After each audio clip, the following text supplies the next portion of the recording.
Buenas noches a todos. Hoy tenemos programa especial de un vinito y como les adelantábamos en las redes sociales, tanto en Instagram como en Facebook y en Twitter también, para nosotros es un programa súper especial porque estamos de festejo, porque hoy es el cumple número... ¿Querés decir tu edad al aire?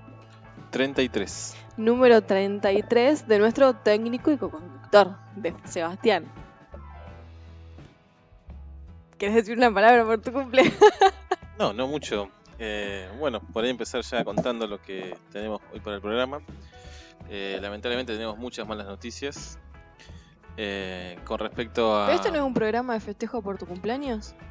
El contexto no da para mucho festejo. Pero agradezco a todos los amigos, la familia, que se estuvieron comunicando con el correr del día y acercando sus saludos afectuosos. ¿Cómo es hacer un cumpleaños en cuarentena? Creo que es inédito, no sé si hay muchos referencias en la historia de cumpleaños en cuarentena. ¿Te podés hacer la remera? Yo viví un cumpleaños en cuarentena. Sí, vamos a hacerlo con Victoria. Así Claro, hacemos con un 2 por Vicky, 1. que también hizo cumple en cuarentena. Bueno, decías que no es un programa igual muy... de Muy arriba. celebración. Sí, muy arriba. No. ¿Qué anda pasando? Bueno, el mundo sigue dando bastante malas señales con respecto a la pandemia. No solo el avance de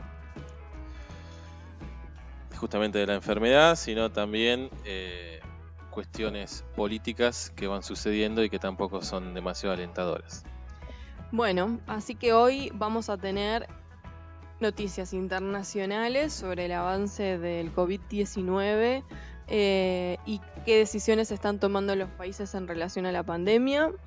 También una novedad que no está siendo tomada por todos los medios nacionales, pero nosotros les traemos una noticia interesante internacional para que estén atentos a escucharla sobre un país vecino. Después, bueno, todas las novedades a nivel nacional. Ahí nos detendremos un poco pensando el rol que están cumpliendo también los medios de comunicación, como ya veníamos hablando en los programas anteriores. Tenemos novedades respecto del tratamiento. Hubo estos días varias noticias sobre tratamientos posibles del COVID-19. Eso sería deja un positivo. halo de esperanza, exactamente. Eso sería para brindar, por ejemplo. Bueno, en nuestro tema del día de hoy tiene que ver con los alcances de la cuarentena y poder analizar las características de la cuarentena en nuestro país y en China, por ejemplo, y también la incidencia de los medios de comunicación en cómo se está trabajando el tema de la pandemia. Tenemos efemérides y tenemos una serie espectacular para recomendarles. Así que esa no se la pierdan porque es una serie que la pueden ver en Netflix, así que aprovechan lo que resta de cuarentena para verla. Nos falló el columnista de cine y no series, falló la columnista porque dijo que tenía la agenda muy apretada en cuarentena, pero que se hizo un lugar para el día lunes. Bueno, no sabemos el formato todavía, tomamos si la es palabra. audio, si es llamada, si es nota, pero nos va a recomendar una peli. Bueno, tenemos saludos para arrancar el programa. Muy bien. Lucila nos mandó saludos. Vos sabés que el programa anterior, ella nos mandó un mensaje mientras estábamos en el programa, hablábamos nosotros de la salud mental, y la verdad que tuvo un comentario muy atinado que me dejó pensando porque dice, nosotros estamos mal porque estamos encerrados, y pensar que los enfermos se los encierra para curarlos. La ironía del encierro, ¿no es cierto? Me pareció interesante esa observación. Viene a colaborar ahí con esto que pensábamos de la salud mental. Bueno, después tuvimos... Siguiendo un poco, la otra vez hablamos de Foucault también se encierra a los que son díscolos de la sociedad. Claro, sí, a los supuestos anormales, ¿no es cierto? Los que nos cumplen las normas mentales, normas jurídicas o lo que fuera. El encierro es una solución para muchas cosas, parece. Sí, por ejemplo para el COVID-19. Bueno, después le mandamos saludos a Belén, que también nos estuvo escuchando y nos recomendó un texto porque ella lo asociaba con el tema que trabajamos, una de las noticias, que dimos el último programa sobre la sorpresa en la capa de ozono. Las investigaciones que se hicieron sobre la capa de ozono, que aparentemente el agujero no se cierra. De hecho, agrandó, esa era la palabra, y la sorpresa que eso generaba, porque como estábamos todos encerrados, se suponía que solucionábamos todos los problemas del medio ambiente, y Estefanía que nos recomendó una película que, claro, como el programa anterior nosotros en las efemérides hicimos alusión al Día de la Concientización sobre el Autismo, la película hace referencia a la dislexia, que bueno, es otra dificultad de aprendizaje, así que se lo agradecemos. Bueno, también tenemos un saludo muy especial a Huemul. Sí, que hoy nos acercó 2 vinos para festejar el cumpleaños, así que le agradecemos a Pipi Santillán, Juan Miguel, más conocido como Pipi, que hemos hecho jardín, primaria y secundaria juntos, así que hace muchos años que somos amigos. Huemul en este momento con la cuarentena, ¿cómo se maneja? Está trabajando con horario reducido, de 10 a 1 del mediodía, si me falla la memoria ahora, así que los que quieran ir a comprar, enfrente de la plaza, 9 de julio y San Martín, está el local de nuestro amigo.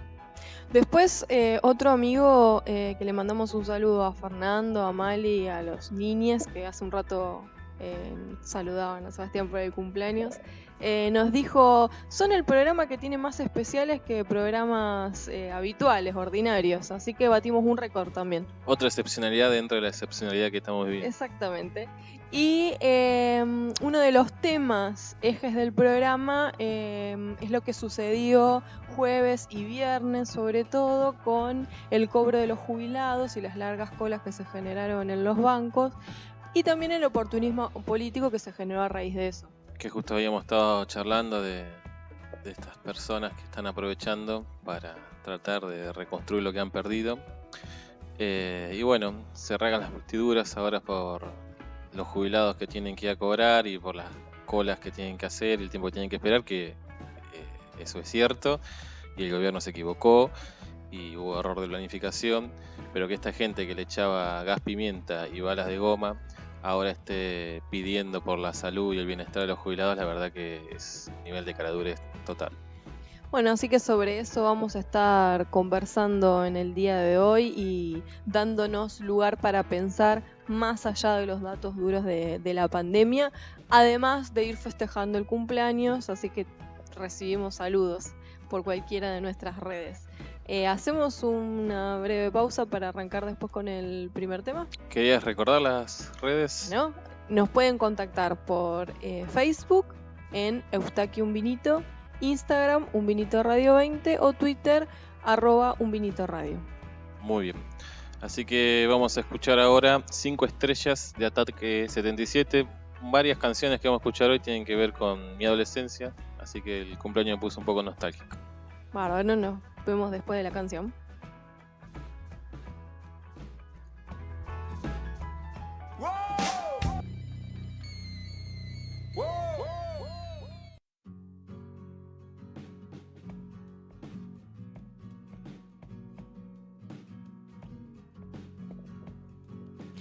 Primer bloque en Un Vinito y vamos a darnos lugar para todas las noticias internacionales en relación a la pandemia.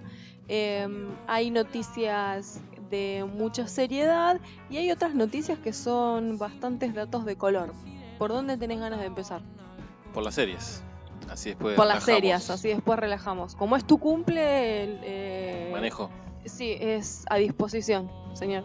Bueno, vamos por las series. Dentro de las series, igualmente arranquemos con una noticia que no es un golpe tan bajo. Nosotros estuvimos investigando en qué países todavía no hay casos confirmados de COVID-19. Si esto se sigue sosteniendo en el tiempo, podrían ser lugares donde, bueno, ir a... Ah, no podemos salir. Ahí estaría la solución. Y llevar claro, la peste. Exacto, claro, no era una buena idea, disculpen. Bueno, países que están en África, Asia y Oceanía.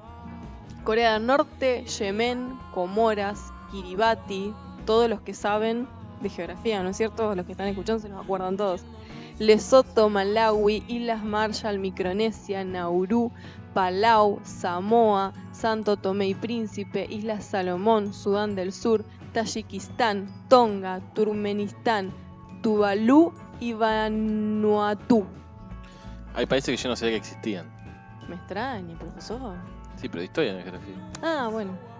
Yo los tengo ubicados a todos. Por eso les dije, son países de África, Asia y Oceanía. Pero bueno, estos países, no sé si es por suerte, son libres de COVID. Por buenas políticas o por mentir, no tienen casos de coronavirus.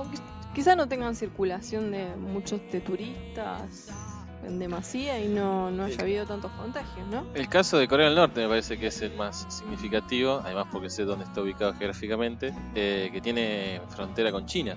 Y no ha detectado casos. Creo que en unos primeros programas habíamos comentado la decisión que había tomado el presidente ante un ciudadano que no quiso hacer la cuarentena obligatoria que había dispuesto y había sido fusilado, que no tenemos la corroboración de que haya sido cierto tampoco. Claro, pero bueno, circuló ahí una noticia, pero no conocemos la veracidad de ese dato. Creo que Klein había titulado se supone o aparentemente, igualmente lo había puesto en primer plano. Bueno, así que esta pandemia todavía tiene algunos países a los que no ha llegado y la verdad que esperemos que sigan así, la verdad. Los datos de los países que sí tienen casos se actualizan todo el tiempo y siguen sorprendiendo, lamentablemente. Cada vez asusta más. En Estados Unidos, por ejemplo, solamente hoy hubo más de 30.000 casos de contagio y más de 1.000 fallecidos. Entonces pensar esto en un solo día es asombroso e impacta un montón. Ya triplica las cifras de China porque tiene más de 300.000 casos de contagio. Recordemos que China rondó los 100.000, Estados Unidos ya los triplicó y suman más de 8.000, casi 8.500 fallecidos. Bueno, Estados Unidos, hoy el presidente prohibió la venta al exterior de todo material médico, en un acto muy solidario con el resto del mundo. Como se caracteriza la política estadounidense. Sí, así que ninguna empresa norteamericana puede vender o abastecer a otros países de elementos médicos, ni respiradores, ni mascarilla, ni nada de lo que se necesite para combatir la pandemia. Una situación muy similar, digamos, una decisión muy similar a la de Cuba, que tampoco colabora con médicos en países extranjeros, ¿no es cierto? Exactamente. Incluso había un cargamento que estaba por salir para Francia y se prohibió que salga y se confiscó. Imagínense si en este país, en Argentina, se confiscara de esa manera algún tipo de bien, ya sea médico o lo que fuese.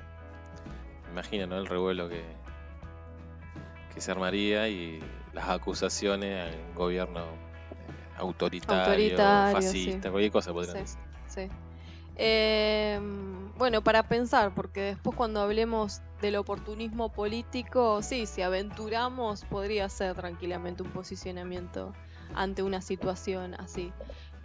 Si cruzamos el charco y nos vamos a Europa, España todavía sigue teniendo muchísimos casos de contagio y de fallecidos. Solamente hoy, lo que asombra son la cantidad de casos de contagio que se afirman por día. Hoy tuvo casi 7.000 casos de contagio, o sea, 7.000 test confirmados de coronavirus y 750 fallecidos, 749 para ser más precisa. Redondeamos cifras. Son muchísimos casos para un solo día. Igual muchísimo. Las autoridades de España y las de Italia también siguen insistiendo de que día a día es más positivo la perspectiva porque sigue bajando la curva de contagios. Pareciera que hay una meseta, ¿no? La verdad que el descenso no es abrupto. Claro, no es abrupto, no es precipitado, pero bueno, pareciera más bien una meseta, diría yo. No, digamos, no se sigue incrementando, pero siguen siendo para un solo día esa cantidad de muertes por COVID. No sé si eso alcanza para aliviar el sistema de salud. Claro. Porque ya sabemos que esta enfermedad tiene una recuperación muy lenta. Son entre los casos graves, digamos, que necesitan internación, son entre 10 y 14 días que se necesitan de internación para dar el alta. Incluso después del alta también tienen que estar alrededor de 15 días más en cuarentena por la posibilidad de seguir contagiando, aunque ya no se tengan síntomas de la enfermedad. Sí, pero bueno, de última ya se hubiese liberado una cama, se ¿no? libera, exactamente. Entonces, volviendo a España, los casos totales que tiene son 126.168 y 11.947 muertes. Al ladito de España, Francia es otro de los países que está con muchos niveles de incremento en relación al COVID-19. Lo de Francia es increíble en cuanto a la cantidad de muertes. Pasaron Exacto. de 300, 400 a 1000 en cuestiones de 48 o 72 horas. Solamente hoy en Francia se registraron 1.053 fallecidos y 7.788 contagios confirmados de COVID-19. Está muy próximo, le faltan unos poquitos casos para llegar a los 90.000 casos en Francia, muy cerquita ahí de España en relación a los números, y 7.560 fallecidos en Francia. Y Francia con una cuarentena también. Francia con cuarentena. Un aislamiento. Exactamente. Vamos a suponer que no lo han cumplido de la manera que tienen que hacerlo. Si no, ya estaríamos diciendo que no sirve la cuarentena, pero suponemos que no ha sido lo estricta que se necesita. Que bueno, después vamos a estar charlando un poco esto de la cuarentena en China, que dista mucho de lo que estamos haciendo nosotros. Nosotros nos formulamos esa pregunta, así que la podemos hacer extensión a nuestros oyentes, ¿no? Lo estoy pensando ahora en voz alta. Si suponen que la cuarentena que se implementó en Argentina es estricta, ¿cómo definirían la cuarentena en Argentina?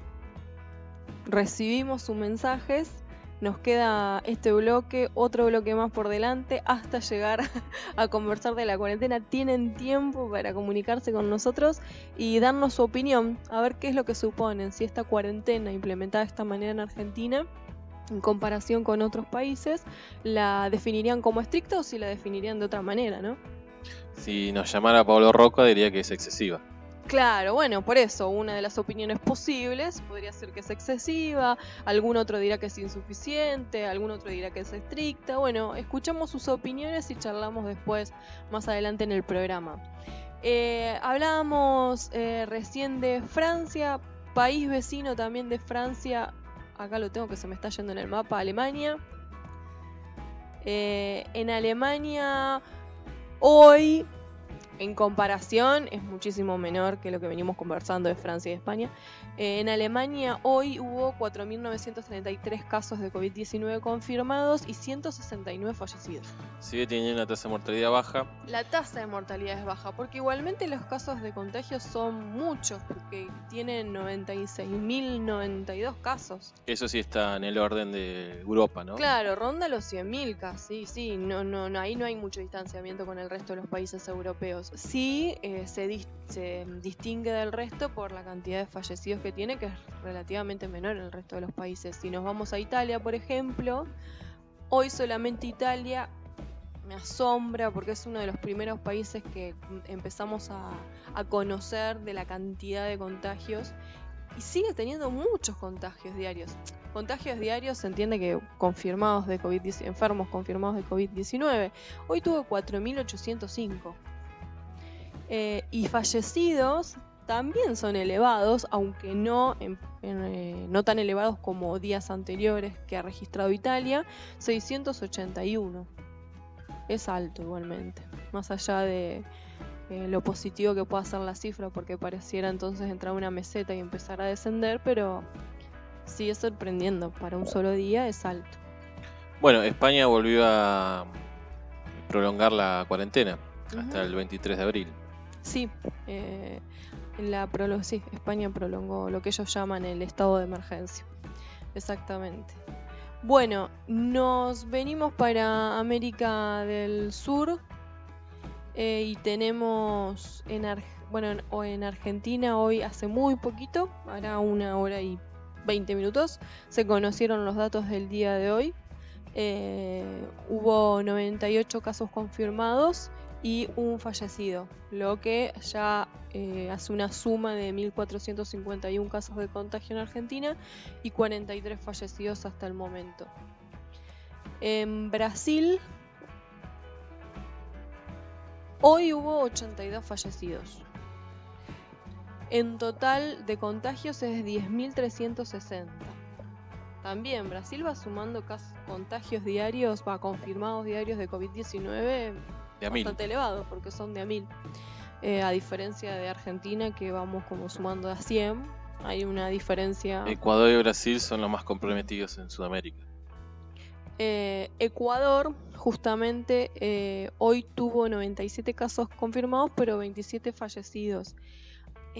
Acumula 3.465 casos y 172 fallecidos, que como hablábamos en el programa anterior, dudamos muchísimo de estos datos oficiales. Daría a parecer de que están muy por debajo de la realidad, como decíamos el jueves, que justamente ese mismo día las autoridades reconocían haber recolectado de las calles a 150 cuerpos. Uh-huh. 2 días después, 172 dijiste que son los muertos en Ecuador. Sí. Cuesta creer sí, por sea las real. Imágenes a las que cualquiera de ustedes, nosotros hemos accedido, no coinciden con los datos duros que están oficiales, también al alcance de todos. Hay una diferencia abismal entre los datos y lo que los propios ciudadanos ecuatorianos dejan circular como videos. Sí, esa diferencia es enorme. Y Chile hoy, confirmó 424 casos y 5 fallecidos. Ya hay registrados en Chile 4.161 casos en total y 27 fallecidos. No sé Uruguay. Porcentualmente Chile es bastante alta, tanto la tasa de infectados como de muertos, comparado con la población que tiene, ¿no? Exactamente. En Uruguay 400 casos hay en total confirmados. Tuvieron la explosión con esta diseñadora que trajo con la fiesta. El virus. Exactamente. Y después pudieron controlarlo, aparentemente. A Hoy los uruguayos le creemos un poco más en la estadística. Se confirmaron 14 casos, hubo un fallecido en el día de hoy, en total son 5 los fallecidos por COVID-19, y como decía recién, 400 casos en total. Eso sería en algún país más que nos haya quedado ahí en el tintero. Hoy habíamos estado viendo también que había tenido una gran explosión Turquía, que venía con pocos casos, o relativamente pocos, y ahora ya está cerca de los 20.000. Sí, por lo menos hoy a la tarde estaban en ese número. Sí, venían subiendo de a cienes, digamos, y tuvo una explosión muy grande hoy, sí, eso es cierto. Hoy se conoció, sí. Digo, que el que sigue por ahora manteniéndose como continente, aparentemente controlado, o por lo menos en esto de la curva amesetada, es África. No ha tenido un país que tenga una explosión exponencial de los casos. Insistimos lo mismo que hemos dicho en su momento cuando hablamos puntualmente de África, que tal vez tenga que ver con cuestiones más estadísticas que de realidad. Uh-huh. Sí, en los países europeos no se están, en varios de ellos se decide no hacer más el test. Como sucedió en algún momento en China, que directamente todos los que tenían síntomas similares se los contabilizaba como COVID. Pero podría suceder eventualmente que en África ni se estén contabilizando ni se esté haciendo el testeo, básicamente. Otra noticia triste que salió hoy es la muerte de un nene de 5 años en Gran Bretaña. Que son los casos que contradicen un poco Uh-huh. a la lógica que se ha generado alrededor del virus, de que a los jóvenes y niños no afecta de manera virulenta, pero aparecen estos casos que ponen en tensión. Sí, la semana pasada conocíamos 2 casos, un varón de 15, si no recuerdo mal, 16, y una adolescente de 12, que fueron noticia porque fueron los primeros menores de edad, ¿no? O los fallecidos por COVID-19 más chicos en Europa. Si no recuerdo mal, uno era en Inglaterra y me pierdo con la nena más chiquita. Pero hoy conocemos este nuevo caso que es como características que es el más chico registrado como fallecido de COVID-19. Y lo que asombra de los 3 casos no solamente es la edad, que contradice, como vos decías, lo que veníamos conociendo, que la población más afectada es la mayor de edad, y además de la mayor de edad, la población afectada es la que tiene alguna enfermedad anterior que complique el cuadro de coronavirus. Y en estos casos no solamente eran chicos, sino que además no registraban ninguna enfermedad previa. Y sin embargo el cuadro se agravó y bueno, el desenlace es tristísimo porque fallecieron producto del coronavirus. Otras noticias también que vimos hoy es con un rebrote en Japón y una nueva disposición de cuarentena obligatoria para la población japonesa, que va en sintonía con lo que decíamos el jueves de esta cuarentena obligatoria que se dispuso en la provincia de China, que también hubo un nuevo brote de circulación local del virus. Exactamente. Cuando yo arrancaba el programa y decía que eran noticias tristes, un poco tenía que ver con esto, con que lo que parece que ya está como resuelto de alguna manera, se vuelve a poner en tensión constantemente con este tipo de noticias que nos van llegando. En relación a eso, hoy un oyente y colaborador de la radio, Lautaro, nos acercaba una noticia, una nota científica, de divulgación científica de una revista, donde se relata que la investigación en este momento está girando en torno a cómo es que se contagia exactamente el coronavirus.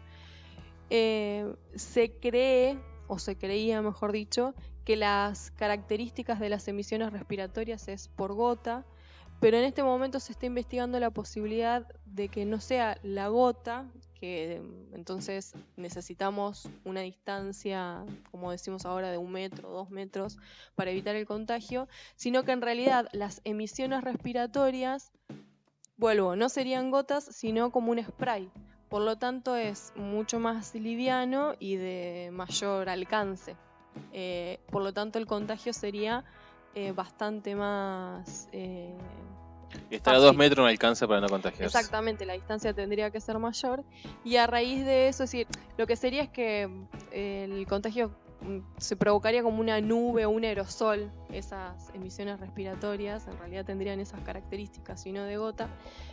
Por lo tanto el contagio es mayor y entonces lo que se está revisando es la importancia del uso de los barbijos de tela como prevención para no contagiar a otros, ¿no? Pero bueno, viene quizás a echar luz a esto que esté sucediendo de rebrote en Japón, por ejemplo, y que dé la pauta de que el contagio de coronavirus es muy fácil. Sí, lo que genera angustia es cuándo es el final, ¿no? ¿Dónde está la luz del final del túnel en todo esto? Porque si los países que parecen que ya lo habían superado vuelven a tener este tipo de cuestiones, que tal vez estén controladas y no significa que se desmadren las situaciones, pero hace como dudar de que esto en un par de meses se soluciona, ¿no? Parece que como que la posta se va alejando cada vez más de ponerle un final a la pandemia. Por ahora hay bastantes estudios que se están dando a conocer de posibilidad de tratamiento. La vacuna por ahora está lejos de confirmarse su existencia, pero sí hay algunos tratamientos que también están en investigación, ¿no? Ahí hay que entender los tiempos también de la ciencia porque hay que pasar por una serie de pasos para que eso realmente sea oficial. En Israel aparentemente estarían cerca de la vacuna, pero también hay que probarla y hasta anunciaron junio no que en la junio empezarían las pruebas en seres humanos. Exactamente, por lo tanto, bueno, los tiempos son a largo plazo.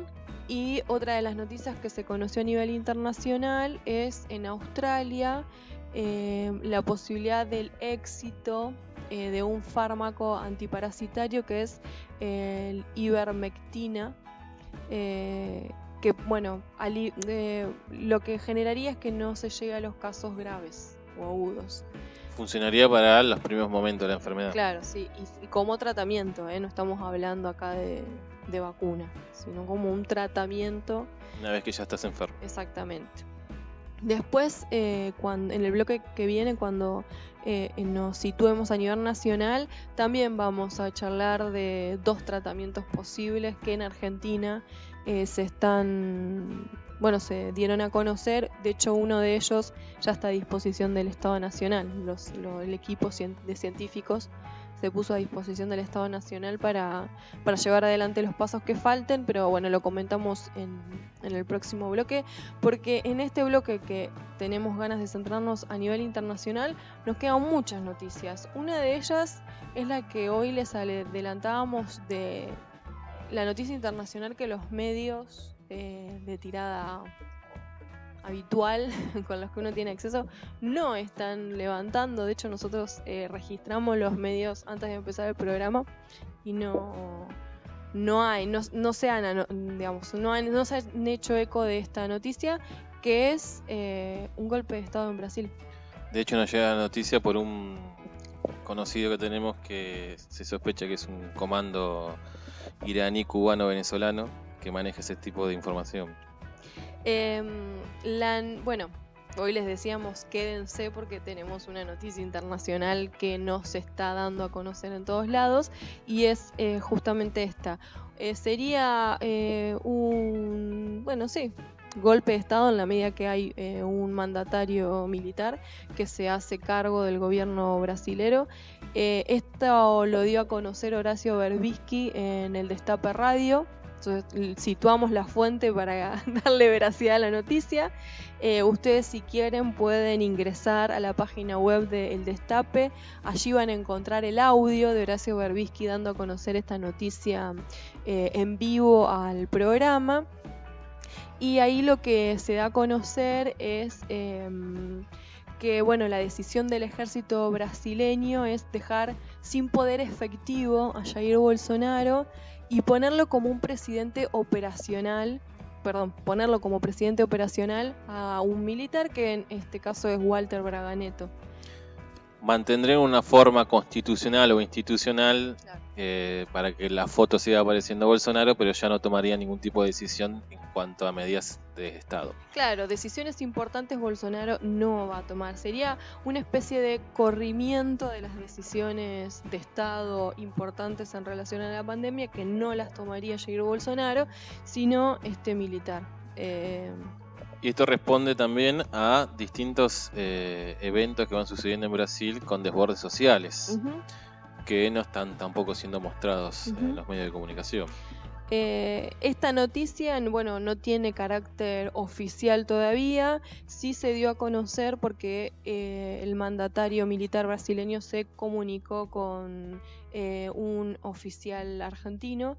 Y ahí se filtró esta comunicación y esta información de correr a Jair Bolsonaro de su rol presidencial y de ejecutivo justamente de este país vecino. Así que es una noticia que seguramente tenga desenlace en los próximos días, y de ejecutarse se haga oficial y todos podamos tener acceso, pero ya les decimos, pueden acceder al audio y a los detalles que da Berbisky en el programa El Destape Radio. Muy bien. ¿Nos queda algo más de internacional? Sí, las noticias que no son serias, digamos. Bueno, vamos a relajar un poco. Las que nos ayudan a relajarnos. Una es genial. En las calles de Monterrey se vio un batimóvil asesorando a los ciudadanos sobre la importancia de quedarse en casa. Así que ahí Batman se puso las pilas y salió a colaborar con la cuarentena en Monterrey. Bueno, si eso hace que la gente entienda más, bienvenida sea. Y la insólita sucedió en la India, donde una pareja tuvo familia, y adivina cómo le pusieron a sus mellizos. No conozco muchos nombres hindúes, pero te puedo asegurar que si te lo digo es un nombre que lo dijiste, pero no sé cuánto, más de miles de veces en lo que va de la cuarentena. No es hindú el nombre. No. ¿Cuál es el nombre? ¿Viste cuando le ponen los nombres de... El que se conoció acá en Argentina, Maradona? Sí, un compatriota cordobés le Exacto. puso a sus 2 hijas, a una Bueno. Mara y a la otra Dona. Bueno, acá no hicieron alusión a ningún deportista de renombre. Le pusieron a sus hijas COVID y Corona. COVID y Corona. Sí, escucharon bien. COVID y Corona. Están En muy tomados alusión- por el tema. En alusión a la pandemia. Bueno, por lo menos se lo toman con gracia, no sé. No sé si será una cuestión de superstición, de chiste. Imagínate dentro de un par de años cuando las niñas vayan a la escuela. Y si la pandemia en la India pega estrepitosamente y toman lista, no la va a querer nadie. Bueno, está ninguna un de las dos. poquito estigmatizada tal vez. Las van a discriminar por COVID y corona. La verdad es insólito. Pero bueno, son de estas noticias que a pesar de las pálidas nos hacen reír un poco. La verdad que les agradecemos a los padres hindúes de darnos esta novedad. Así que bueno, esas son las 2 noticias para relajar un poco. ¿Le Bueno. pondrían ustedes otro nombre en relación a la pandemia a sus hijos? No sé qué. ¿Alguna otra ocurrencia? Alguna mascota tal vez. Alguna más, claro, una mascota tiene un poco más de color, ¿no es cierto? Que quede ahí como registrado. Pandemia, directamente. ¿Cómo se llama tu perrita? Pandemia. Ay, qué linda. Sí, el tema que nos genere después algún tipo de psicosis, ¿no? Bueno, con estas ocurrencias nos vamos a una pausa. Volvemos después con los temas nacionales.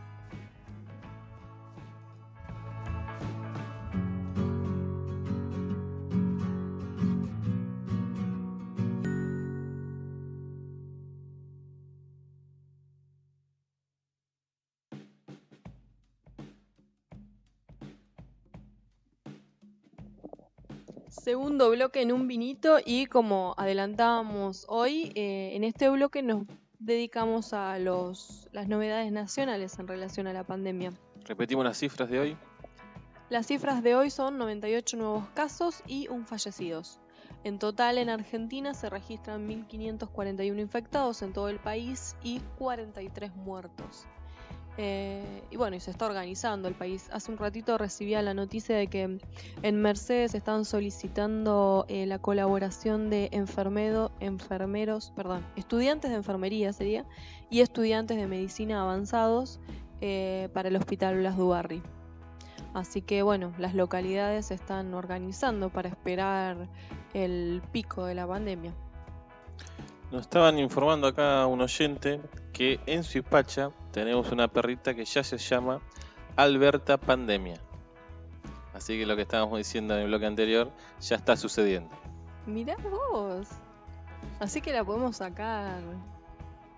Mirá, TN que vino a Suipacha ayer a mostrar a los abuelos. A reflejar cómo hacen fila o no hacen fila o los tratan bien acá en Suipacha los abuelos, pero podrían haber venido a cubrir a la perra Pandemia.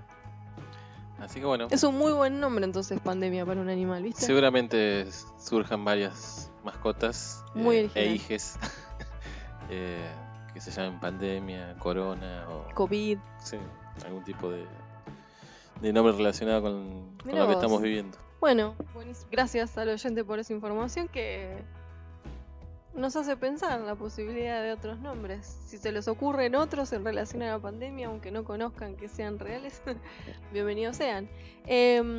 Bueno, actualizábamos los datos de Argentina y como recién decíamos que vino TN a estos pagos a Suipacha a cubrir el pago a los jubilados. Había mucha gente enojada porque los dejaban entrar, ya que vienen de Capital Federal, que es donde está la mayoría de los casos, si no podía entrar la enfermedad. Pero bueno, también es cierto que tienen permiso para circular. Los medios de comunicación sí tienen permiso, los periodistas tienen permiso. Bueno, justamente el tema es las largas filas que se vieron en provincia de Buenos Aires, en el conurbano, en Capital Federal y en localidades numerosas del interior del país, de los jubilados queriendo cobrar su jubilación, sobre todo el día de ayer. Hoy y mañana los bancos abren y van a estar abiertos hasta el día miércoles para poder garantizar el cobro de la jubilación. Y extendieron su horario, ¿no?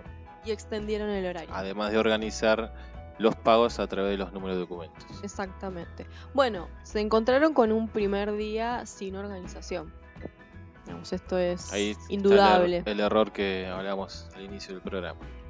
Ya repartió Alberto Fernández quejas a todos sus funcionarios por no haber podido anticipar la importancia de organizarle el pago a los jubilados para que no se agolparan en el banco. En algunos casos veíamos en la tele que hacían filas desde las 4 de la mañana esperando que abra el banco. Sí, de hecho varios periodistas de TN, básicamente también ya que los nombramos, estaban pidiendo la renuncia de funcionarios. Uh-huh. Uno de los que más se llevó palo fue el presidente del Banco Central. Sí, por no prever esta situación. No sé si sería el momento de estar sacando, poniendo gente, ¿no? Tal vez, bueno, una vez que pase veremos el actuar de cada uno y quién merecerá dejar el cargo o no. Bueno, lo cierto es que en relación al cobro de los jubilados y lo que veíamos ayer, hubo desorganización, hubo falta de previsión. Veníamos observando un gobierno nacional y gobiernos provinciales que se estaban organizando de manera muy adecuada frente a la pandemia. Bueno, y ayer hubo un problema, digamos, algo que no se anticipó, un error. Sin embargo, este error fue utilizado por distintos medios de comunicación para aprovechar. Se magnifica, ¿no? Como tantas veces ya estamos acostumbrados de cosas bastante micro, se terminan magnificando para generar una situación que no tiene nada que ver con lo de la noticia de la que se está hablando. Se generó un aprovechamiento de esta noticia para sumarle a las ya noticias que veníamos conversando en el programa, que lanzan medios de comunicación a nivel nacional, como Clarín, Infobae, TN, La Nación, para empezar a poner palos en la rueda al gobierno nacional. Los cacerolas tienen otra excusa ahora para salir a golpear sus ollas. Los pobres jubilados, ¿no? Que durante 4 años nadie se acordó de los pobres jubilados que se quedaron sin medicamentos, se les recortó la jubilación, se los golpeó literalmente. Ahí no hubo cacerolas, no hubo cobertura de medios, no hubo indignación de nadie. Pero bueno, ahora se comete un error dentro de una pandemia única en la historia, que nunca un gobierno argentino había tenido que enfrentar una situación como esta. Pero bueno, se le cae con todo el peso, ¿no? Digamos que no es insólita. El gobierno argentino no estaba preparado y tampoco lo podía anticipar, ¿no? Porque si uno dijera está tomando malas medidas económicas y cuando se candidateó para el Poder Ejecutivo Alberto Fernández ya sabía con el país que se iba a encontrar, uno le podría decir, bueno, pero vos los datos duros de la realidad económica y social ya los tenías, por lo tanto podés organizarte mejor en la toma de decisiones de política. Pero en este caso, digamos, al mundo lo agarró por sorpresa y bueno, sí, hay que reconocer los errores porque fue un error muy importante. Sin embargo, lo que nosotros queremos analizar en este espacio es el aprovechamiento que están haciendo los medios de comunicación que vienen a sumar a las noticias que ya venían emitiendo estos medios que mencionábamos para incrementar la grieta. En definitiva es eso. Digamos, y esto para que no nos olvidemos, en contexto de pandemia, quiénes son los que están profundizando la grieta. Sí, ¿no? Porque después son también los grandes republicanos, institucionalistas, que hablan del autoritarismo peronista y demás frases que siempre usan como muletilla, ¿no? Claramente el que le tira nafta al fuego en estos casos es el periodismo opositor, ¿no? Por más que digan que son independientes. Pero bueno, también veo que a pesar de que la situación es mucho más clara que otras veces, eso no genera nuevas conciencias, ¿no? Como que la gente que estaba en contra del gobierno como que reconoce muy por arriba algunas decisiones, sobre todo la cuarentena obligatoria, pero cuando aparece algo de esto, otra vez vuelve a salir el odio y el veneno para desparramarlo en todas las redes sociales y donde se puede hacer. Se enciende la mecha rápidamente con estas pequeñas noticias, exactamente. Otra de las cuestiones que podríamos pensar, escuchábamos hoy la editorial que hizo Eduardo Aliberti en su programa de radio de los días sábados, Marca de Radio, e instalaba una pregunta muy interesante que era: ¿cuál es la responsabilidad que tenemos, vamos a asumirnos como tal, tenemos los medios de comunicación también en un contexto como este? Entonces se preguntaba qué rol, ¿no?, y qué tipo de noticias y de información los medios transmitieron en relación al cobro de los jubilados. Sí, sobre todo el cómo. ¿Dónde está el papel, ¿no? ¿Qué es el periodismo en definitiva? ¿Y dónde está el papel educador que podrían llegar a tener los medios de comunicación? Por ejemplo, la novedad de que los bancos abren sábados y domingo era una noticia que se podría haber difundido para apaciguar la ansiedad más que entendible de los jubilados que necesitan efectivo para poder sobrellevar también la cuarentena. Sí, y que fue bastante rápido la respuesta, porque para las 2-3 de la tarde de ayer ya estaban organizados los cobros por el número de documento. Ya estaba también anunciado que se extendía el horario de los bancos y que iban a abrir el sábado y domingo. Sin embargo, duró hasta la noche la fustigación de los medios de comunicación. Y algo que me llamó la atención es que tanto TN, que bueno, obviamente es medio opositor en este momento, y C5N, que se lo caracteriza como kirchnerista directamente al canal, con un discurso muy uniforme, muy marcado esta cuestión de la tragedia de los jubilados argentinos al momento de cobrar la jubilación, el bono, y digamos también ahí nos está mostrando que son otras medidas que se tomaron en el contexto de la pandemia para tratar de paliar la situación difícil económica que se está viviendo. Si bien hubo un error a la hora de ejecutarla, digamos, hacer el pago, pero estos jubilados, muchos están cobrando un beneficio gracias a las medidas que tomó el gobierno. Vuelvo a preguntarme cuál es el rol de los medios de comunicación, y ya habrá momento también para preguntarnos cuánta responsabilidad están teniendo los medios de comunicación en las características que va asumiendo las decisiones del aislamiento y todas las decisiones económicas que se van tomando. Porque pareciera que nos encontramos ante un periodismo que solamente describe, pero no pregunta. Entonces, no es mucho pedir encontrarse con un periodismo que encuentra la noticia de que mañana los jubilados van a cobrar. Ningún periodista se preguntó cómo lo van a organizar y si esa manera de organizarlo no era imprudente. El periodismo no puede, siendo el cuarto poder, no tiene entonces ninguna responsabilidad en pensar también políticas públicas, en anticipar y colaborar. Y dentro del contexto donde tenemos que ser solidarios, todos poner el hombro, ayudar desde el lugar que podemos, porque si no también hay otra cuestión que es la sobrecarga de la respuesta que tiene que dar el Estado, porque tiene que dar respuesta en materia de salud, en materia de seguridad, organizar la cuarentena, que los que se escapan, que el surfer, que los inmigrantes que entran sin permiso, los gobernadores que no colaboran, porque uno de los micros, decíamos el jueves, vino de Jujuy, y después al otro día supimos otro de Mendoza. No quiero ser mal pensado, pero justamente 2 provincias que gobierna el partido opositor. Lidiar con todo eso, más las medidas económicas, más de frenar las cuestiones sociales que vayan surgiendo justamente por la situación difícil que se está viviendo, organizar el ejército, que también está dando una mano en cuanto al reparto de alimentos. Y pensar se suma la continuidad pedagógica, la cuestión educativa, obviamente.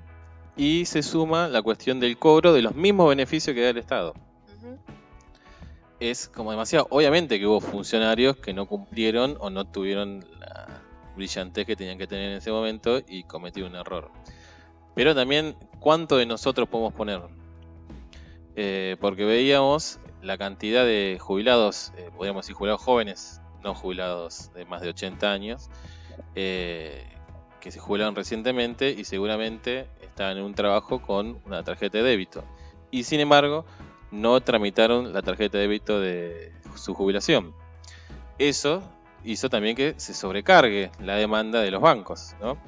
Cómo todo se va conjugando, digamos, lo que no hacemos también como ciudadanos para que termine una situación como la que se vivió ayer. Bueno, quizás hay que esperar a que la situación se aplaque un poco, pero sin dudas hay que darle lugar también a poder pensar cuál es nuestra responsabilidad como ciudadanos y pensar también qué capacidad tenemos. Esto es una discusión más general, pero fue una pregunta que me instalé cuando el viernes veíamos las colas de los jubilados y cómo estaban tomando los medios de comunicación esta información. Pero la verdad que una pregunta que me formulé es ¿qué capacidad tenemos los argentinos de aprender por nosotros mismos? Y lo pensaba por la capacidad de curiosidad, ¿no? Y de ser activos al momento de transformarnos en el día a día. Lo pienso por los jubilados, lo pienso, por ejemplo, como profesional de la educación, ante encontrarme con estudiantes que pueden responder, no sé enviar un mail, y tienen, quiero acá aclarar entre paréntesis, ¿no? Teniendo acceso a esas herramientas, porque distinta es la situación de vulnerabilidad, donde no hay acceso a esas herramientas y estamos en una situación de pobreza extrema.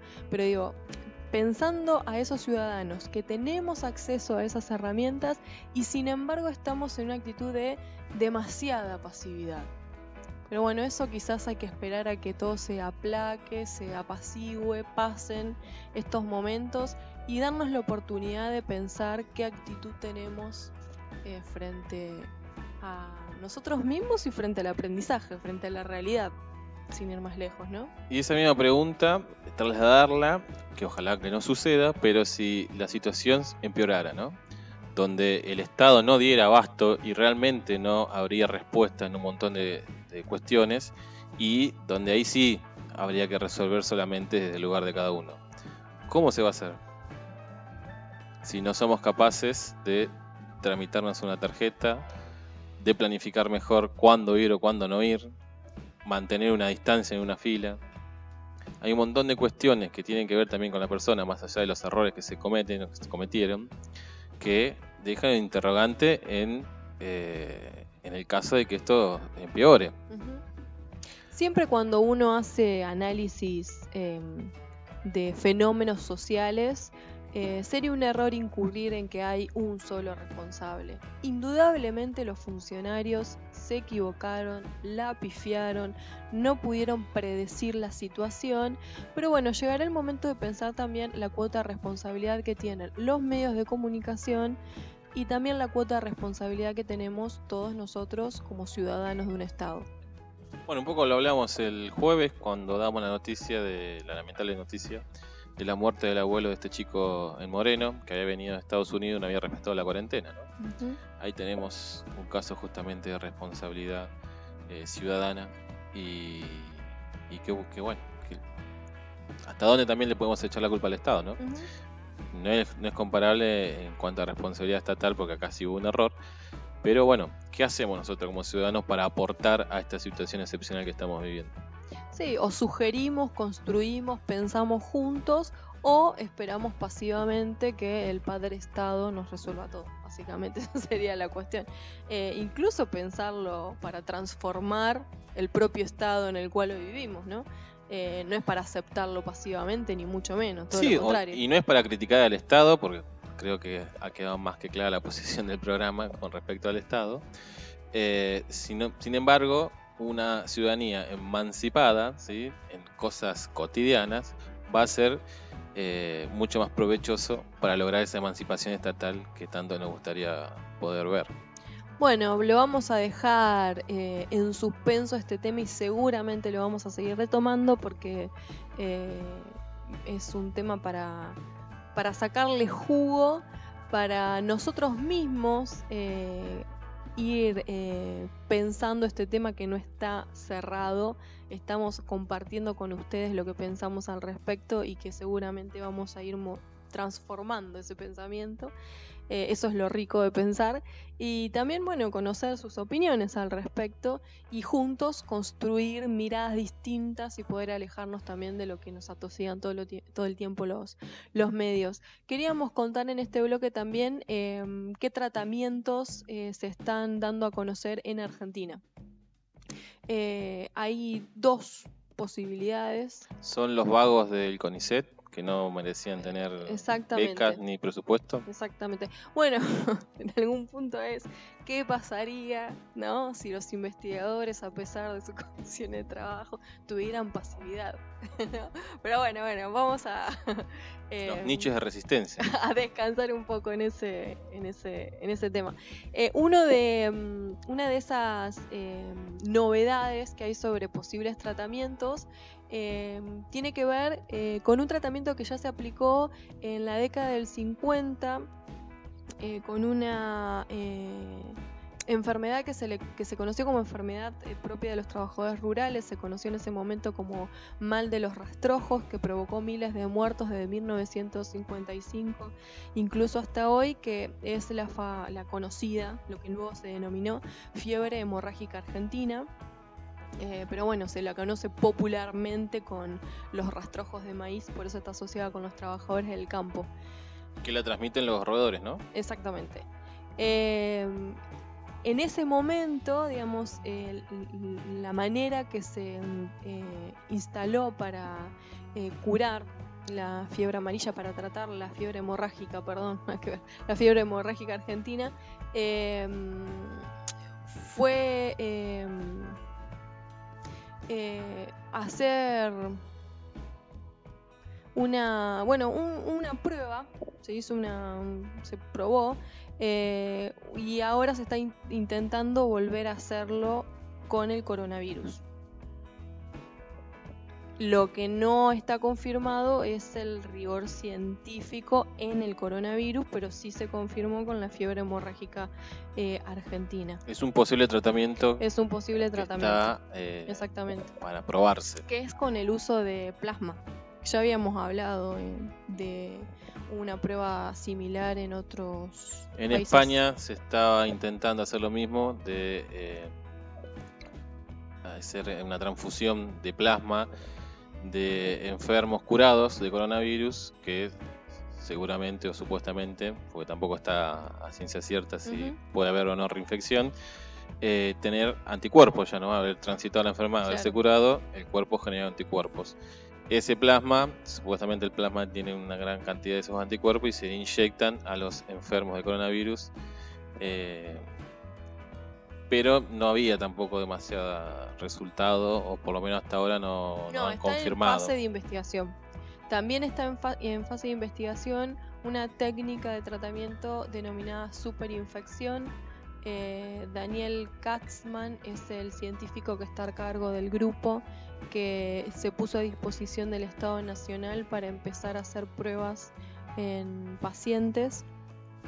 Y la técnica de la superinfección consiste en inyectarle al paciente un virus atenuado. Este mismo principio de la vacuna, pero con pacientes enfermos. Exacto. No para prevenir, sino para curar. No es vacuna, es tratamiento.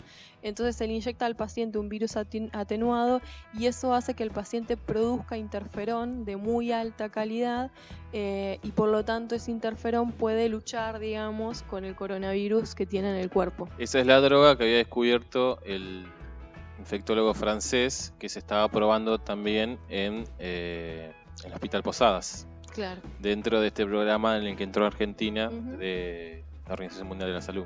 Bueno, así que hay novedades, tanto a nivel mundial como a nivel nacional. Hay novedades sobre las posibilidades de tratamiento en relación al coronavirus, que por ahora son las que dan echan luz sobre la situación de la pandemia, porque hoy vos decías que lo triste de la situación es que no se sabe hasta cuándo. Bueno, nos agarramos de lo positivo que hay para tener expectativas a futuro, ¿no? Y otro aspecto positivo de esto es que países tanto como Cuba y como Argentina están haciendo desarrollos propios, ¿no? No tenemos que estar esperando que llegue la salvación del país del primer mundo, sino que bueno, ya estamos empezando a buscar nuestras propias soluciones y ojalá tengan el resultado esperado, para también compartirlo con el resto del mundo. Exactamente. Bueno, nos vamos a una breve pausa y cuando volvamos pensamos los alcances de la cuarentena. Bueno, vamos a escuchar Demasiado de Capanga.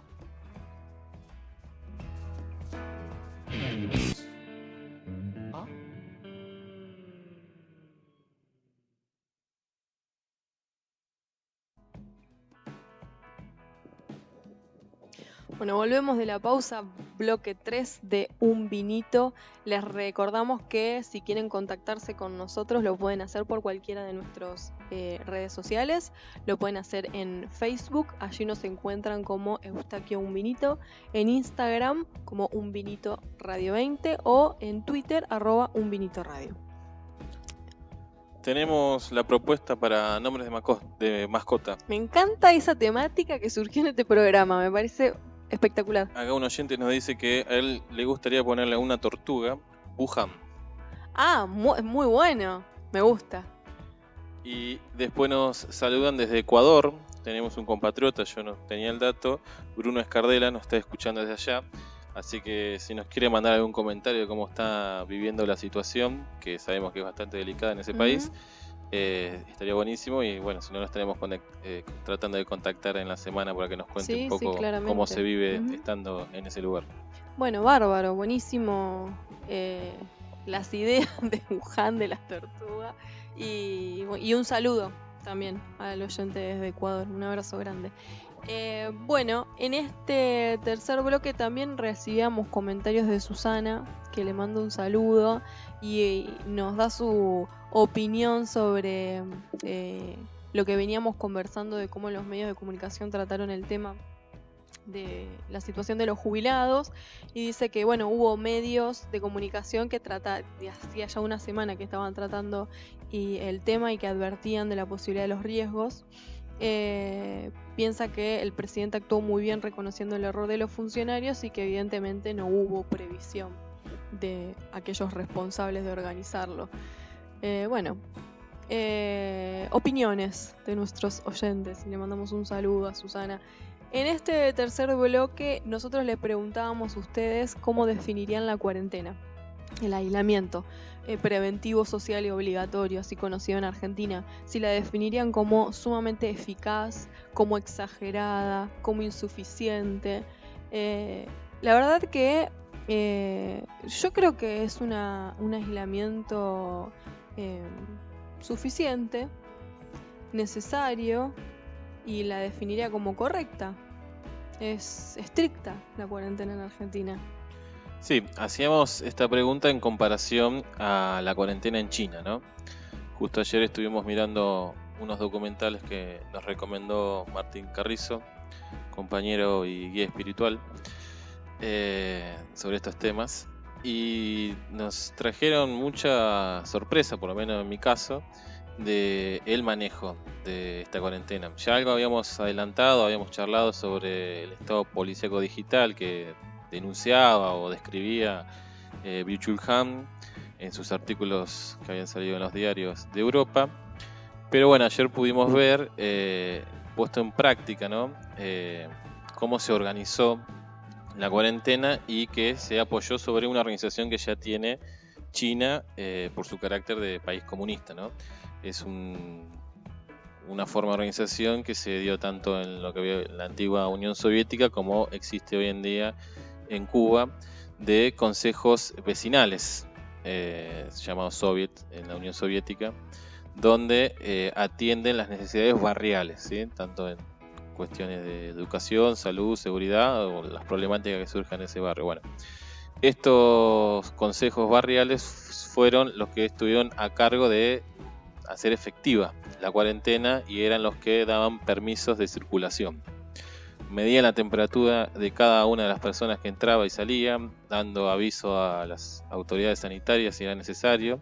En el caso de que diera más de 37,3 era el límite que se ponía. Y de esa manera funcionó y se controló la pandemia. Había una restricción de movimiento absoluta. Nosotros ahora estamos disfrutando de delivery, por ejemplo. Yo, si quiero pedir una hamburguesa ahora, la pido y alguien me la va a traer. En Wuhan eso estuvo prohibido. Y tenían permiso para salir, creo que una vez cada 3 días de la casa. Una vez cada 3 días y una sola persona de la familia asignada. Así que mucho más estricto, ¿no? Y también veíamos cómo funcionaba la cuestión sanitaria con los médicos, cómo se organizaban, cómo se cuidaban ellos, el traje, digamos, o los elementos de seguridad, eran 2 trajes, 3 pares de guantes. Y la pregunta que nos hacíamos es si Argentina, como sistema de salud, está preparado para manejarse de esa misma manera, ¿no? En el momento de la explosión, que ojalá no suceda, pero estamos en mucha probabilidad de que sí, ¿no? Viendo sobre todo los casos de los demás países como Francia, Alemania, que no estaban en un primer momento, pero que ahora ya están viendo los efectos de esta curva exponencial que genera el coronavirus. Países donde ya se registran muchos trabajadores de la salud contagiados. Hoy de hecho se conocía una noticia es un femicidio de una médica italiana. Como son tantos los médicos que se están contagiando, su marido supuso que lo había contagiado de COVID-19 y lo ahorcó. Obviamente es un caso de femicidio, ¿no? Porque no tiene ninguna explicación lo que hizo. Pero bueno, se da en un contexto en el que la mayoría, muchos de los médicos, enfermeras, enfermeros se contagian por el tratamiento de los pacientes. Y claro, cuando uno ve el documental y observa y conoce cuáles eran los cuidados que se estaban teniendo en China, de la ropa, vestimenta, ¿no?, que usan los médicos, la primera impresión es: acá se contagia todo el mundo, porque es extrema la utilización de medidas de seguridad en los hospitales. Y el funcionamiento social integral, ¿no? Que bueno, un poco lo que estábamos diciendo antes, cómo uno aporta. Por ejemplo, las empresas que se dedican a logística, a llevar encomienda, se pusieron a disposición del Estado para repartir entre los centros de salud todo el material médico, porque en un primer momento hubo faltante cuando explota la epidemia. Después el Estado reorganiza la economía del país entero para fabricar todo lo que se necesita para abastecer a los hospitales. No importa qué hacía tu empresa, ahora vas a hacer tal cosa, dijo el Estado. Imaginemos de vuelta qué pasaría esto en Argentina. Le decimos a Techín lo que tiene que hacer. Exactamente, si solo con poner una cuarentena obligatoria genera lo que ha generado, imagínense darle una orden de este estilo, ¿no? Pero bueno, una vez que las fábricas habían podido generar la cantidad necesaria, había que repartirlo.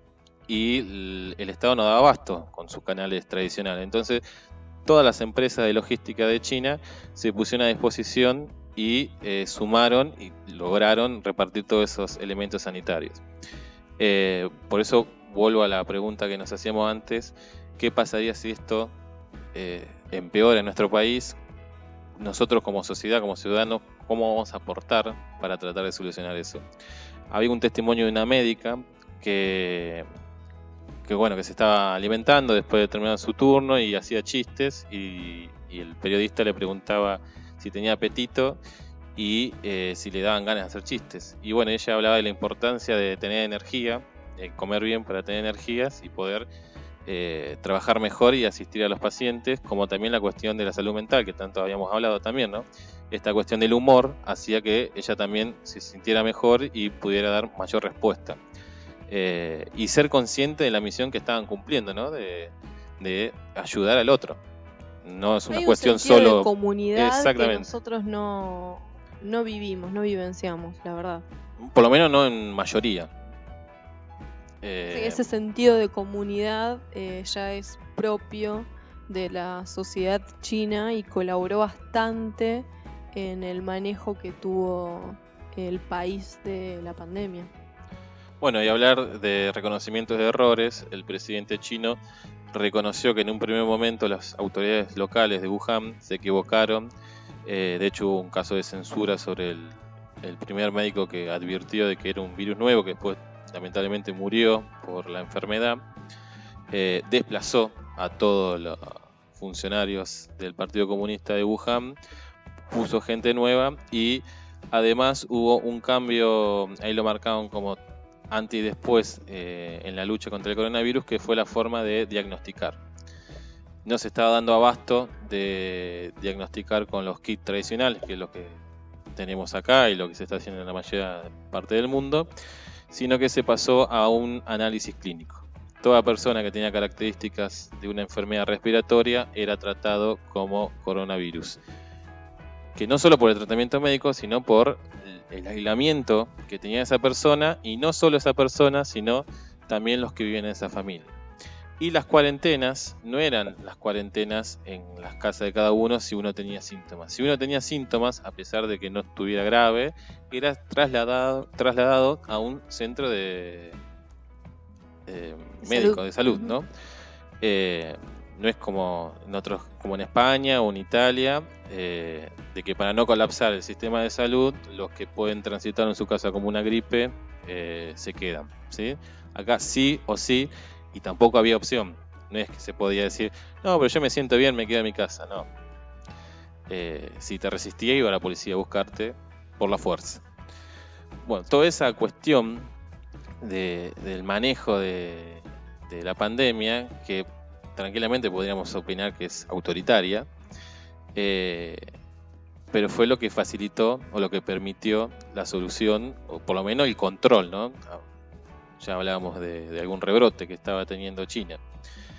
Pero si lo trasladamos y lo comparamos con otro país, ¿cuánto de esas medidas vamos a poder implementar acá, de ser necesario?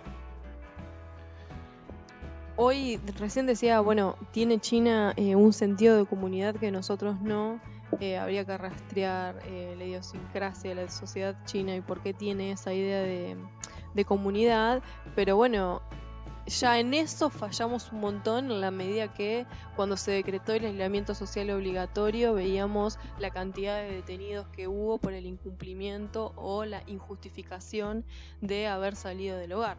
Por lo tanto, esa idea de comunidad y de ciudadano responsable ante las decisiones del Estado no la compartimos. Ahí hay una diferencia bastante marcada con la comunidad china.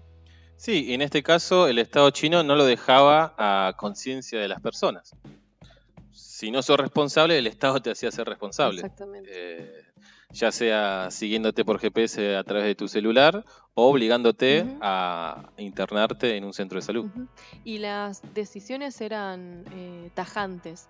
Por ejemplo, conocíamos el testimonio de un ciudadano chino que se reía, nosotros decíamos cómo se ríe, ¿no? en esta situación, porque no logra entrar a horario en su barrio, ¿no? O esto que vos explicabas hoy, que el barrio estaba cercado y había que poder ingresar o retirarse del barrio con una tarjeta. Que se iba renovando. Si vos no la renovabas, no podías moverte. No podías moverte del barrio.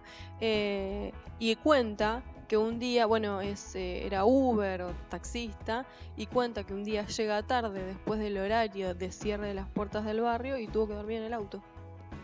Se lo tomó con mucho humor y mostraba risa ante las cámaras, pero bueno, demuestra la rigidez de las decisiones y del cumplimiento de las normas.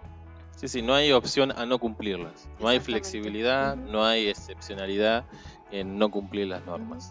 Y no fue, por lo menos en este caso, y es lo que se muestra en el documental, ¿no? Pero estoy pensando, no fue un ciudadano que de repente empezó a las patadas y a los gritos pidiendo entrar al barrio. Tiene incorporada la norma de una manera que evidentemente nosotros no. Esto me trae al recuerdo el caso del, también se conoció después que era Rugby, que fue el portero del edificio el que le tuvo que poner el límite y denunciarlo. Sí, que terminó golpeándolo, quebrándole la nariz. Entonces, no tenemos incorporadas las normas, mucho menos el sentido de comunidad, de que transgredir esa norma puede afectar a mi familia y a cualquiera de mis vecinos, compatriotas. Eso no tenemos noción de esa cuestión. Bueno, también estuvimos esta semana el caso de que falleció el hombre que había tomado paracetamol para que no se notaran los síntomas, para bajar la fiebre y que no tuviera síntomas a la hora de viajar en uno de los vuelos de repatriación. Y también la responsabilidad, no solo por su propia salud, sino por el haber viajado en un lugar y haber contagiado a otras personas. Solo para poder subirse y lograr lo que él quería hacer, llegar acá, nada más que eso, no importando el daño que puede generar. Sí, el sentido de poca solidaridad y de individualismo que nosotros vivimos como sociedad occidental está años luz de lo que se puede visualizar en el documental, de ese sentido de comunidad, además de la presencia estatal sumamente fuerte de la comunidad china. Sí, bueno, en realidad son dos documentales y uno está hecho por un alemán que vive en China. Y veía como muy asombrado todo esto, ¿no? La cuestión del acatamiento social de la cuarentena estricta, ¿no? Casi horrorizado, ¿no? De que la gente no tuviera algún gesto de rebeldía. Que si bien hubo, porque también se muestran que hay enojos o... De hecho... Muestran el caso de los blogueros. De hecho, uno de los blogueros, desde el día de su detención no se conoce nada. No hay novedades sobre su situación. Si ustedes googlean, fue su video, el video que subió este bloguero fue muy conocido, sobre todo los días anteriores a que se declarara pandemia a nivel mundial. Y bueno, fue detenido por el Estado chino y al día de hoy no se conocen datos oficiales de su paradero, de su existencia, de su nada. Después conocíamos, por ejemplo, la historia también de una pareja, los dos blogueros, y cómo fueron avisados de no cambiar el contenido de sus blogs o de continuar. Se le cortó con internet ese contenido. Y se le avisó que estaban generando agitación. Exactamente. Y de no cambiar su actitud iban a sufrir medidas. Sí, medidas como ir presos. Pero bueno, ahí hay otro régimen, justamente. ¿Qué pasaría si se hace algo así con los periodistas que ayer estuvieron cubriendo el caos de los jubilados en el cobro? ¿O qué pasaría con los caceroleros que estuvieron agitando en esta semana? ¿Qué haría el Estado chino con esta gente en medio de la pandemia? Justicia. Decíamos que también hubo casos de enojo, mostraban una mujer que tenía un comercio que no se lo permitían abrir y no le permitían salir de su casa, y además estos comités barriales iban casa por casa tomando la temperatura y viendo si había alguien con síntomas. Eso también es otra cosa que permitió rápidamente aislar y trasladar a la persona que estaba infectada. Y bueno, cuando llega el momento del control, esta mujer se enoja y bueno, insulta a la gente, de la voluntaria del Consejo Barrial, diciéndole que bueno, que se iba a terminar fundiendo, que no podía resistir acá. Esto. Exactamente. Bueno, argumentos que vamos escuchando, que son válidos y son reales, pero bueno, ahí también tiene que ver dónde ponemos el foco y cuál es la prioridad, ¿no? Porque por otro lado, Si bien el Estado ahí le estaba limitando su actividad laboral, con los prejuicios que trae, pero por otro lado, toda la cuestión de internación, gastos médicos, comida, todo lo que necesitaran, estaba garantizado por el Estado.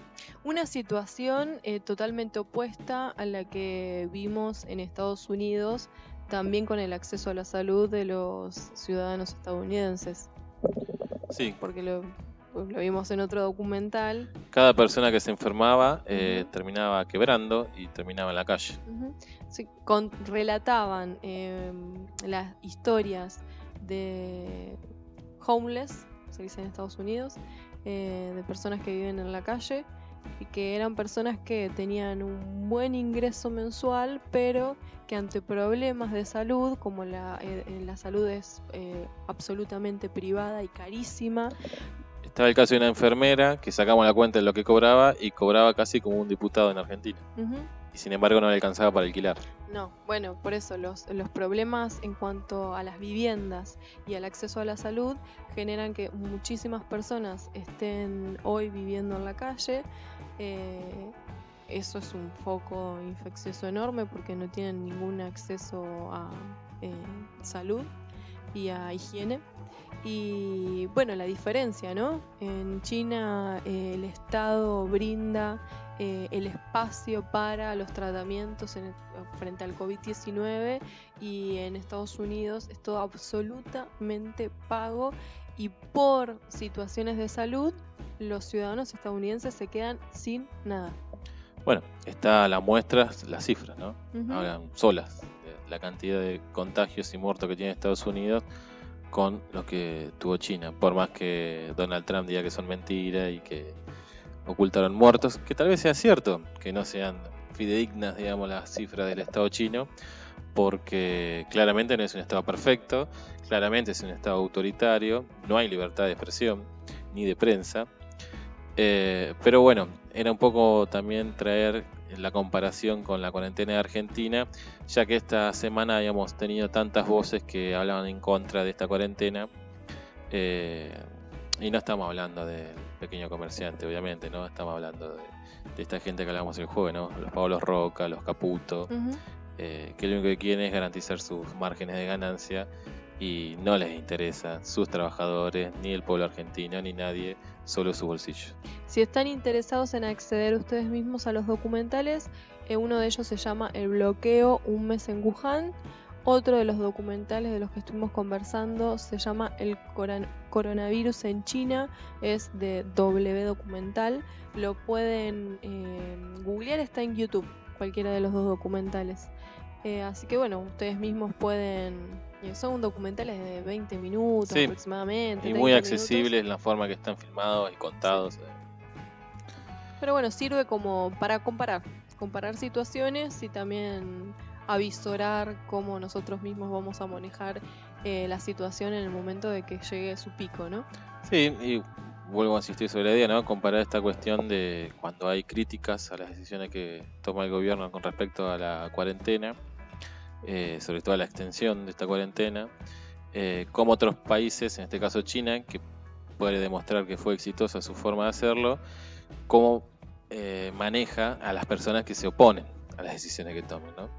Que por un lado, afortunadamente en Argentina eso no sucede, pero bueno, tengámoslo en cuenta a la hora de decir que es un Estado autoritario el que está en Argentina. Bueno, nos vamos a una pausa y en el bloque que viene vamos a mencionar varias efemérides y muy importantes ellas.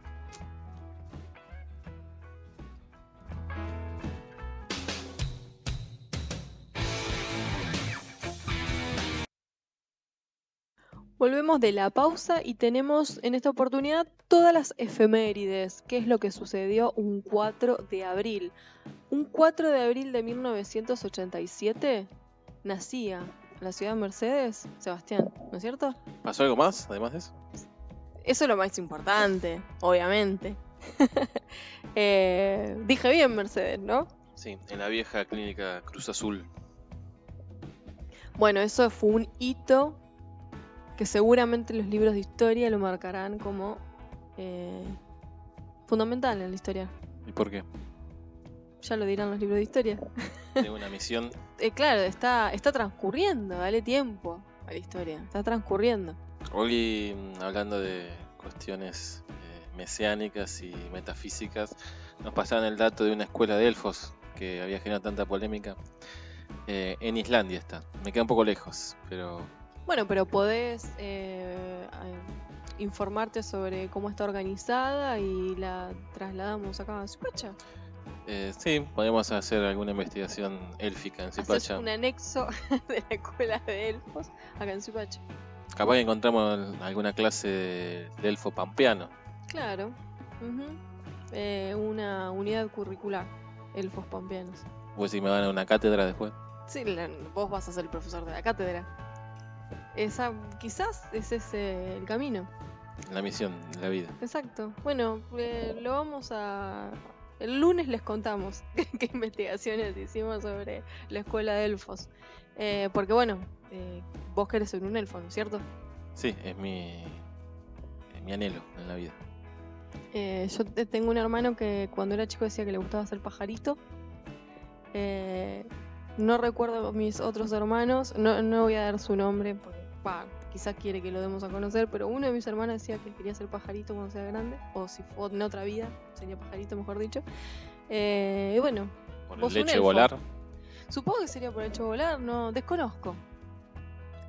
Como sinónimo de libertad. Claro, sí, podría ser una interpretación posible, le vamos a preguntar también. Bueno, y vos querés ser un elfo, está bien, está perfecto. Cada uno tiene su anhelo. Exacto. Que es incuestionable, le vamos a decir, por si alguien quiere cuestionar en este momento, es incuestionable. Decíamos que sucedió un 4 de abril.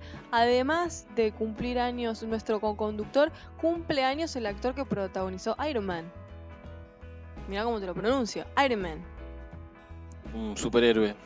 Bueno, habíamos dicho a modo de chiste de comentar a Avenger y justo cae la fecha de cumpleaños del actor que interpreta a Iron Man. ¿Viste? Esos son nuestros nacimientos, pero también tenemos que recordar que el 4 de abril fue asesinado Martin Luther King, que fue en 1968 un líder por los derechos civiles de la población negra en Estados Unidos. Fue un activista, fue premio Nobel de la Paz y bueno, es reconocido por su famoso discurso en el que dice: tengo un sueño, un solo sueño, seguir soñando, soñar con la libertad, soñar con la justicia, soñar con igualdad y ojalá ya no tuviera necesidad de soñarlas. Y fue asesinado con un disparo en la cabeza por un francotirador mientras saludaba a sus seguidores. Un luchador también por cerrar la grieta, ¿no? Esta grieta entre blancos y negros en Estados Unidos. Se ve que no es fácil. Por eso recibe el premio Nobel de la Paz. Él tenía como contrapartida a Malcolm X, ¿no? Que decía todo lo contrario, el poder negro, profundizar la grieta, ¿no? Pues bueno, son distintas formas de lucha. Y el 4 de abril del 2007 fue asesinado en Neuquén Carlos Fontealba, maestro, mientras realizaba un corte de ruta con sus compañeros en el marco de ATEN, que es el gremio de Neuquén, participantes de la CTA. Y la CETERA. La CETERA. Carlos Fontealba se recibió de docente en el 2005 cuando tenía 38 años. Venía de una clase, de una familia de clase proletaria. Comenzó a trabajar como profesor de química en un centro provincial de enseñanza media, en un barrio, uno de los barrios más pobres de la ciudad de Neuquén. Allí, por ejemplo, fue elegido por sus compañeros como delegado sindical.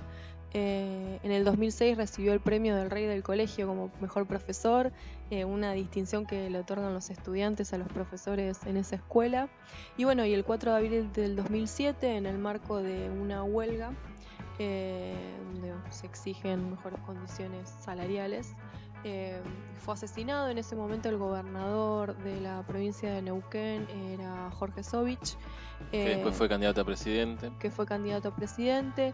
el policía que dispara, Carlos Fontealba, estaba en un Fiat, estaba dentro de un auto, y el policía que dispara, Poblete, dispara a muy corta distancia y bueno, el proyectil le impacta en la cabeza y termina falleciendo al otro día. Es trasladado y termina falleciendo al otro día. Así que hoy recordamos ya 13 años del asesinato de Carlos Fontealba.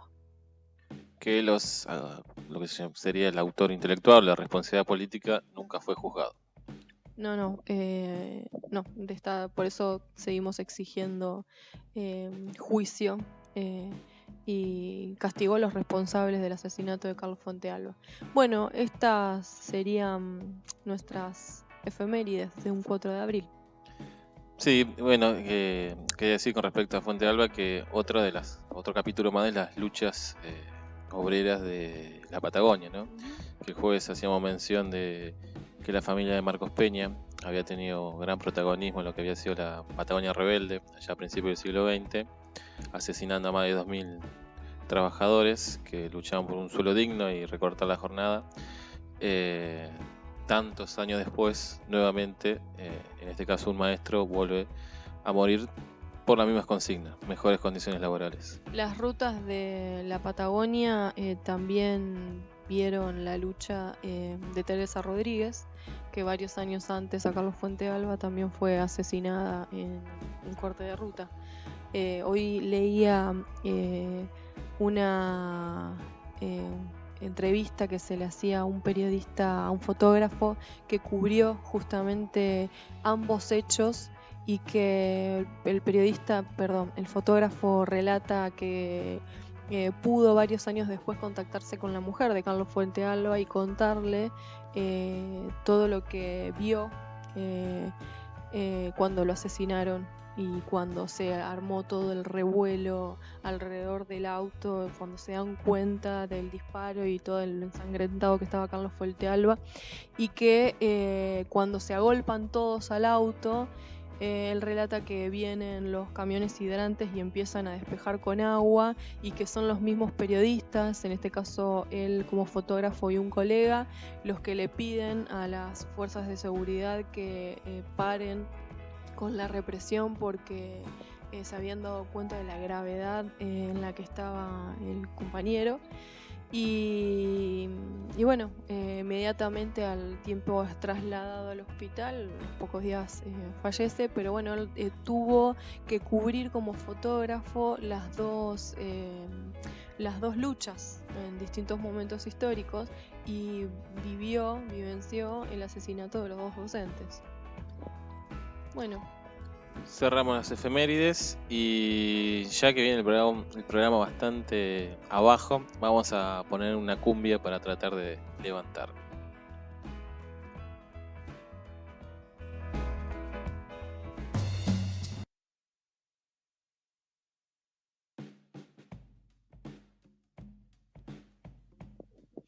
Último bloque en un vinito. Hoy transitamos el programa con un vino Esmeralda, un Malbec obsequio de Huemul.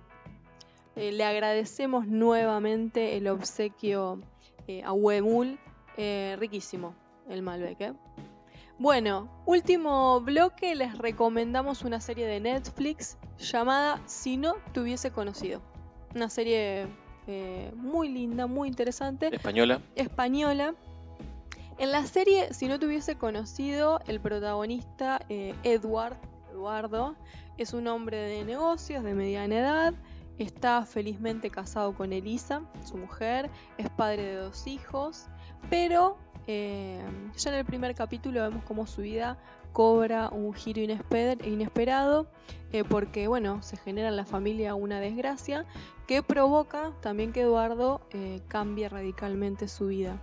De hecho considera quitarse la vida ante esta desgracia a la cual se enfrenta, pero es interceptado por una anciana en el momento en el que quiere quitarse la vida, Liz Everest, esta protagonista, quien le muestra que puede viajar a universos paralelos.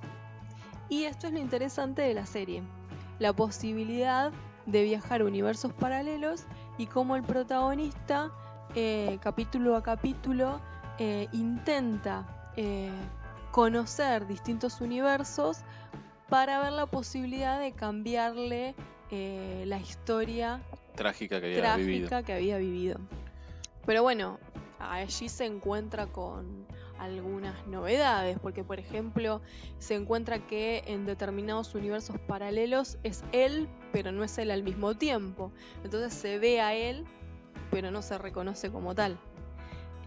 O ve a su mujer o a sus hijos o a su padre y a su madre en los diferentes universos paralelos a los que él puede acceder, o a sus amigos, pero se da cuenta que o no tienen la misma personalidad, el mismo carácter, la misma visión del mundo, o no han tomado las mismas decisiones. O en ese momento están tomando decisiones que hacen que su vida sea completamente distinta a la que él ya conocía. Hay diferentes líneas temporales, ¿no? De recorrido histórico en cada una. Bueno, el otro día hablábamos un poco muy por arriba y básicamente de la teoría de la relatividad. Ahora le sumamos física cuántica, ¿no? Uh-huh. Cuando veíamos esta serie, hoy cuando la comentábamos antes de empezar el programa, me hacía acordar también a otras cuestiones como la película Interestelar, que también plantea la cuestión de distintas dimensiones en este caso, ¿no? Distintas formas de percibir la realidad. Y me estaba acordando ahora en el momento que hay una serie animada que yo no la he visto, muy salteado, que es Rick and Morty, creo que se llama así. Si la hay que nos algún recomendó fanático, Lautaro. Sí. Que nos diga cómo se llama realmente. Sí, a ver si nos está escuchando, así que nos mande nuevamente la recomendación, porque ya la recomendó unos programas anteriores. Sí. Que bueno, ahí está tomado más un lado del humor en la serie animada, y no tanto desde lo dramático como la serie española. Lo bueno que esta se puede encontrar en Netflix. Uh-huh. Y si no, volvemos a recordar que no la he buscado, pero es muy probable que esté en la que siempre decimos Popcorn, ¿no? Que pueden descargarse. Así que bueno. Lo que sucede en la serie, lo interesante para el que la está observando la serie, es que la vamos viendo y vamos estableciendo hipótesis respecto de quién es Liz Everest.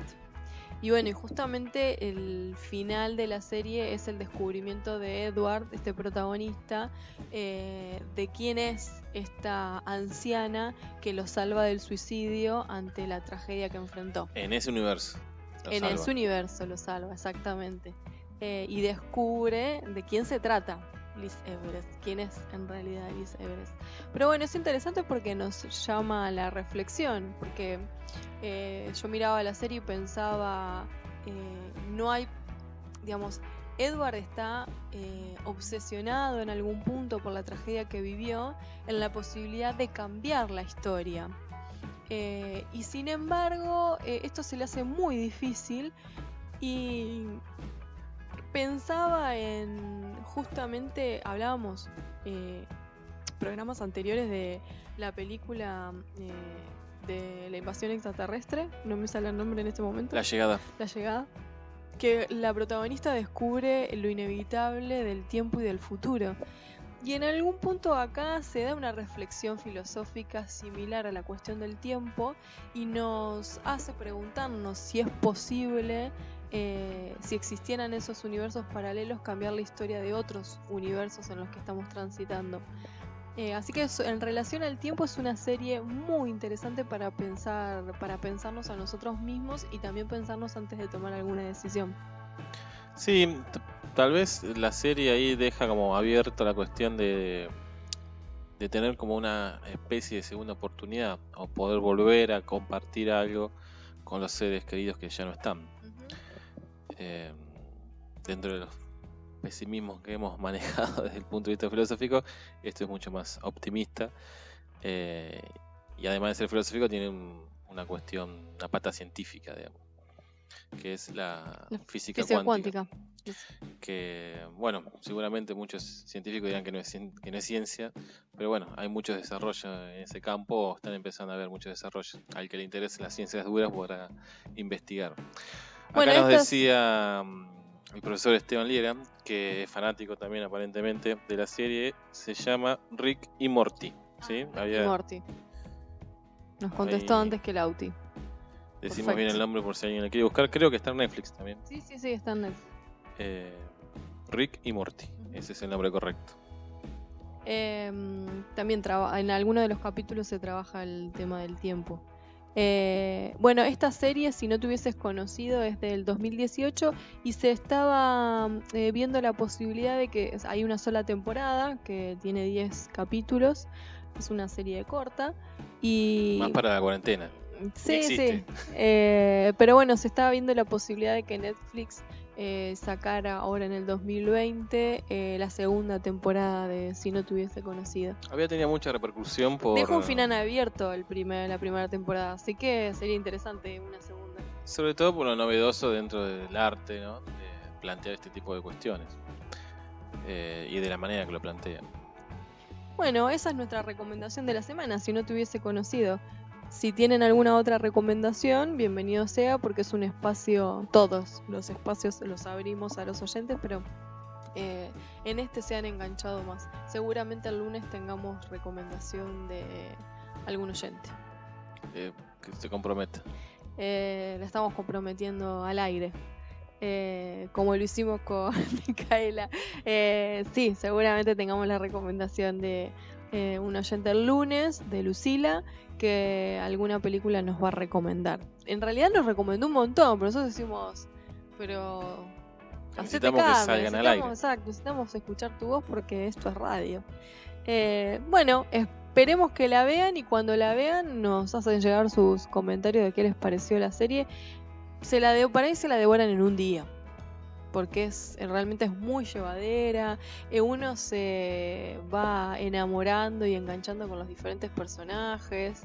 Se pueden ver las diferencias de un mismo personaje en cada uno de los universos, lo cual también, si uno lo analiza cinematográficamente, da cuenta de la calidad de los actores, porque tienen la capacidad de hacer personajes radicalmente distintos. Así que bueno, es una muy linda serie, si no te hubiese conocido. Estamos cerrando el programa de festejo de cumpleaños, a pesar que tal vez no fue tan arriba. Así que nos vamos con otro tema adolescente, un tema de los Ramones. Bueno, nos volvemos a encontrar el lunes 21 horas. Muchas gracias.